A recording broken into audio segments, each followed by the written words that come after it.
আসসালামু আলাইকুম এভরিওয়ান। আমি কিন্তু ফাইনাল আপনাদের জন্য নিয়ে চলে আসলাম সাদা পাথরের ছোট্ট একটা ব্লগ। আশা করছি আজকের এই ছোট্ট ব্লগটা আপনাদের সবার কাছে অনেক বেশি ভালো লাগবে। সাদা পাথরের এই ভিউটা যে এত বেশি সুন্দর, এখানে আসলে নিজে না গেলে এই রকম ভিডিও দেখে কখনো এটা অনুভব করা সম্ভব নয়।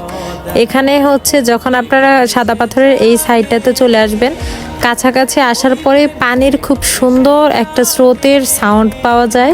এটা হচ্ছে একটু দূর থেকেই কানে ভেসে আসে। এই সাউন্ডটা শুনে তো জাস্ট মন একদম উড়ু উড়ু করে, মন চায় দৌড়িয়ে চলে যায়। তারপর হচ্ছে আমরাও কিন্তু এই সাইডে যে অনেক বেশি এনজয় করছিলাম। আরেকটা ভালো দিক কি জানেন, কক্সেস বাজারের মতো এখানকার পানি কিন্তু একেবারেই নোংরামো নাই। এখানে একদম ক্লিন একটা পানি, যেটা হচ্ছে দেখে মন চাইবে যে একটু নামি। পানিটা অনেক ঠান্ডা ছিল, বাট যেহেতু যথেষ্ট পরিমাণে রোদ ছিল তো ভালো লেগেছে। তারা এখন আপনারা এই সাইডে ঘুরতে যাননি, আপনারা ডেফিনেটলি এই সাইডে ঘুরতে যেতে পারেন।